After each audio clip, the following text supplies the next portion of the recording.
e suas características para o Enem 2016. Puxa a vinheta, Charles Darwin.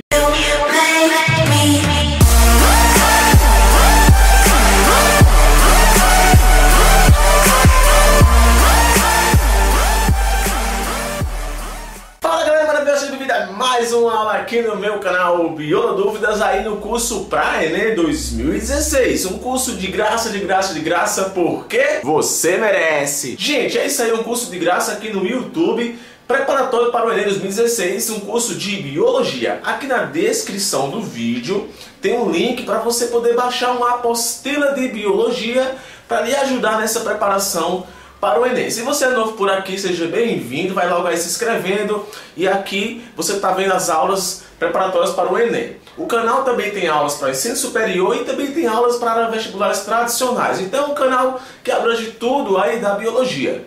Se você já é um inscrito, não esquece de colocar aí o seu like biológico para ajudar o canal a crescer. E também, gente, me segue aí nas redes sociais, ó, tô colocando aqui agora o Facebook, o Instagram, o Twitter, eu tô em todo o canto. Então, me acompanha aí para você estar atento para quando eu lançar novas aulas e também estar atento às notícias que eu posto diariamente no mundo da biologia. Ok, hoje eu vou estar falando sobre as características das bactérias. Exatamente, bactérias que fazem parte do reino Monera. Já tenho uma aula aqui sobre vírus e agora uma aula sobre bactérias. Eu não vou abordar aqui as doenças, eu vou deixar para falar doenças, mas em outra aula, para ser uma aula bem específica sobre doenças. Aqui eu vou abordar apenas as características bacterianas que eu acredito que provavelmente vai estar na sua prova. Olha, se uma coisa eu afirmo com certeza é que doenças vai cair na prova do Enem, vai cair no Enem. Vírus e bactérias, porque a gente está vivendo aí um momento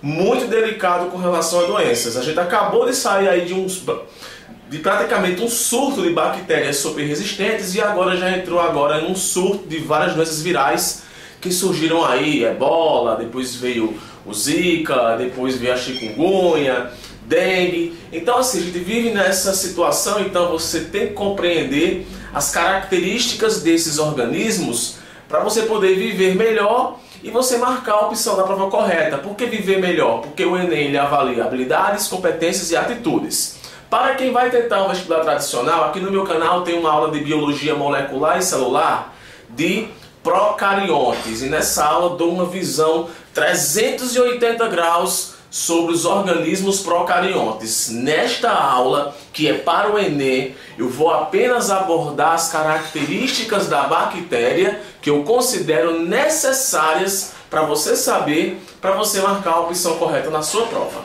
Então, sem mais delongas, pega aí a tua caneta, teu lápis e vem comigo aprender essa bagaça agora. Beleza, então, olha só. As bactérias fazem parte do reino Monera. Mas não pense que só tem as bactérias no reino Monera. Existem outros tipos de células que também são procariontes, que também são do reino Monera. Que no caso são os micoplasmas e as cianobactérias. Também são outros dois tipos de organismos que fazem parte do reino Monera.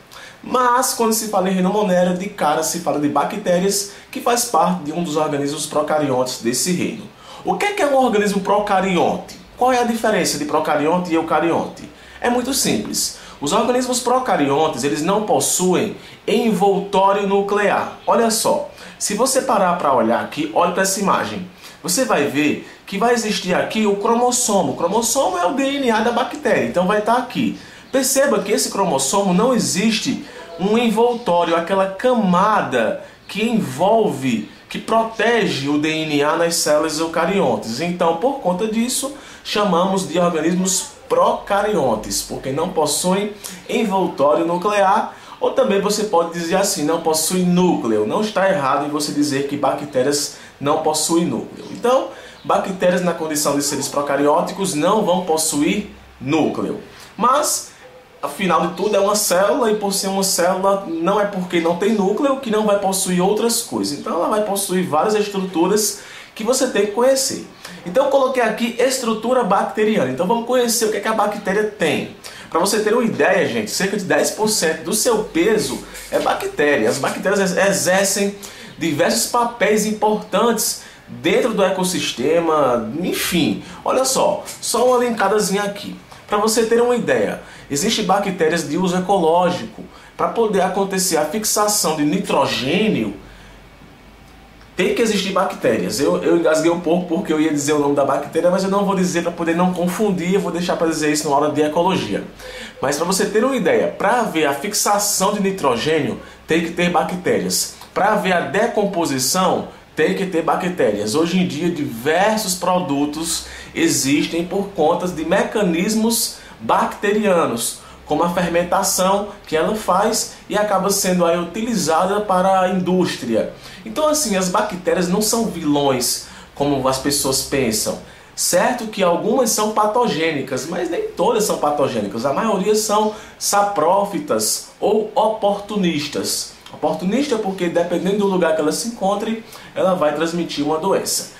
Então, vamos acabar de vez com isso de pensar que bactérias são ruins. Pelo contrário, sem ela não existiria vida aqui na Terra, ok? Então vamos aqui para a sua estrutura. Bactérias, assim como as células eucariontes, vão possuir membrana plasmática. Sim, membrana plasmática, olha aqui para a imagenzinha, ó. Membrana plasmática. Cadê a imagem aqui? Cadê? Não está aqui apontando, mas olha só, essa camadazinha aqui é chamada de membrana plasmática. Está aqui no plasmalema. Membrana plasmática que vai desempenhar basicamente as mesmas funções da célula eucarionte. O que faz essa membrana? Seleciona quem entra e quem sai, acaba controlando a entrada de substâncias, a saída de substâncias. Então, a composição também dessa membrana basicamente vai ser a mesma das células eucariontes, à base de proteínas e de fosfolipídios, e vai ter essa função que eu repito, que é a função de selecionar quem entra e quem sai. Então, bactéria tem membrana plasmática. Não esquece disso. E um detalhe, as bactérias, assim como qualquer organismo procarionte, são pobres em organelas. E dessa forma, existem alguns mecanismos que podem acontecer nessa membrana plasmática, como por exemplo a respiração celular. A respiração celular ela acontece em regiões específicas da membrana plasmática. Isso é bem interessante, é um mecanismo que ela faz para poder utilizar a glicose que ela precisa para poder obter sua energia. Então, além dessa função de selecionar quem entra e quem sai, algumas bactérias podem utilizar partes específicas dessa membrana plasmática para poder produzir aí o seu ATP a partir de moléculas orgânicas. No caso, ela faz a respiração celular, ok? Parede celular. Bactérias, a maioria delas possui parede celular. Quem não vai possuir parede celular de procariontes são os micoplasmas, mas o resto tem parede celular. A parede celular vai conferir à bactéria uma proteção. Essa é a função da parede celular. Ela vai exercer na bactéria a função de proteção. Ela vai proteger a membrana plasmática. Isso acaba sendo fundamental para a sobrevivência da bactéria. Muitos antibióticos eles agem na parede celular. Para poder matar a bactéria tem que quebrar a parede celular para poder destruir ela. Existem bactérias que são classificadas de acordo pela composição da sua parede celular, sendo gram-positiva ou gram-negativa. Isso vai envolver a complexidade da parede celular. Então, parede celular vai conferir a proteção bacteriana. E outra coisa, além da parede celular, vai possuir uma outra membrana em cima dessa parede celular, que chamamos de cápsula, que também vai conferir ainda mais proteção às bactérias. Ou seja, pensa aí que as bactérias é bem simples, mas são bem resistentes graças a essa cápsula e a essa parede celular. Vai existir também o citoplasma bacteriano, e o citoplasma bacteriano vai ser pobre em organelas. Você não vai encontrar complexo de Golgi, você não vai encontrar lisossomos, peroxomos, centríolos, você não vai encontrar isso. No máximo que você vai encontrar aí são algumas estruturas que vão ser importantes para o processo de produção de proteínas, como por exemplo ribossomos. Você vai encontrar aqui ribossomos que são necessários para a produção de proteínas, ok? Então, cuidado com isso. Se perguntar para você uma estrutura citoplasmática que tanto tem em células eucariontes como procariontes, assinala a opção ribossomos. Como não tem núcleo, vai possuir uma região chamada de nucleoide. O nucleóide é a região onde vai se concentrar o material genético bacteriano, ou seja, o seu DNA. Então, o nucleóide vai ser a região onde vai estar aí concentrada esse seu nucleóide.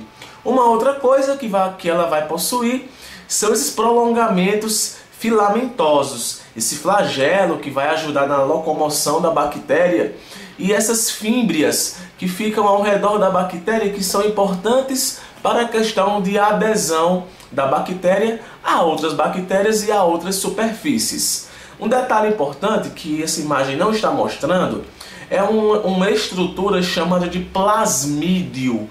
Os plasmídios são vários filamentos de material genético que não se encontram no nucleóide, nessa região central, se encontram em regiões mais periféricas. E esses nucleóides são bem importantes porque produzem proteínas fundamentais para a resistência bacteriana. Quando eu digo assim produz, é porque esse DNA carrega informações para a produção desse tipo de proteína. Hoje em dia, a biotecnologia utiliza muitos plasmídios para a duplicação de material genético de outras células, ou também para a clonagem de material genético. Era isso que eu queria dizer.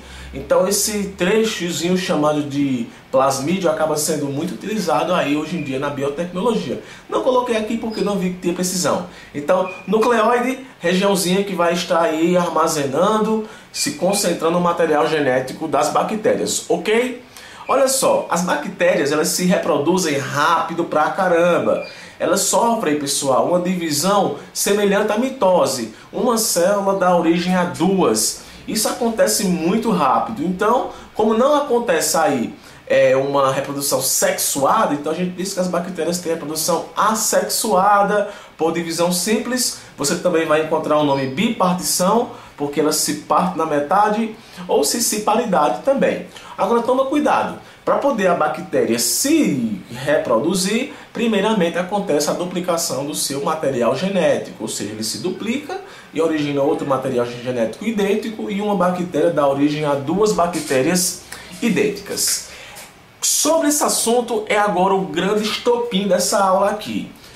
Gente, o que eu vou lhe falar agora é muito importante. A bactéria ela pode modificar o seu material genético, ou seja, as bactérias sofrem processos onde elas se tornam OGM, organismos geneticamente modificados. Então a bactéria vai ser um transgênico. Não, transgênicos são organismos que são modificados artificialmente.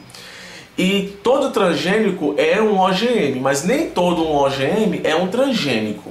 As bactérias, de forma natural, podem modificar o seu material genético. E essa modificação natural que muitas vezes vai conferir à bactéria certas resistências a algum antibiótico, certas resistências a algum meio onde ela sobreviva. Quais são esses três mecanismos de resistência que podem promover a modificação do DNA bacteriano e, consequentemente, conferir à bactéria uma espécie de resistência a algum antibiótico?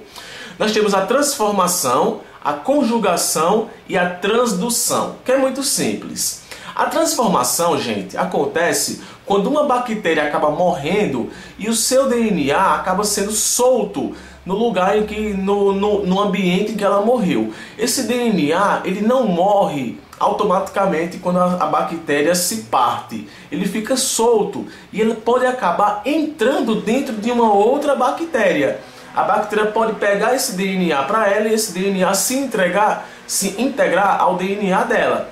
Então, se esse fragmento de DNA entrou dentro de uma bactéria e acabou se incorporando ao DNA dessa bactéria, então a gente vai perceber aí que aconteceu uma modificação no material genético. Então isso aí a gente chama de transformação.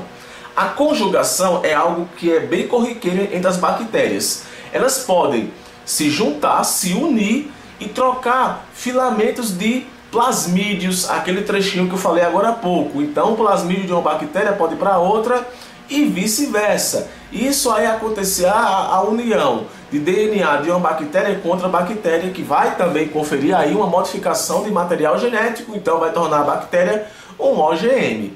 E por fim, também muito conhecido, são dos vírus, os bacteriófagos, que que também podem aí carregar fragmentos de um DNA bacteriano para outra bactéria. Quando acontece de existir a participação de um vírus nessa questão de modificação do DNA bacteriano, o nome que se dá é transdução. Então veja só, nós temos a transformação, onde as bactérias morrem e o DNA pode se integrar a outra bactéria, a conjugação, onde elas se unem e acontece a troca de material genético, e a transdução, que é quando acontece aí que um vírus acaba transmitindo, levando um DNA, um trecho de DNA bacteriano para outra bactéria. Gente, na moral, anote esse processo, que provavelmente, se for cair algum curso sobre bactérias, cai esse processo aí, que é belíssimo. Gente, é isso daí mesmo que você tem que saber. Em outro momento eu vou falar sobre as doenças bacterianas. Espero que você tenha gostado. Não esquece de deixar o like biológico para poder ajudar o canal a crescer. Se você gosta da cultura otaku e de animes, vou estar colocando aqui também na descrição o link do meu canal secundário das minhas dicas de animes que eu assisto. E é isso aí. Beijo, valeu e até a próxima.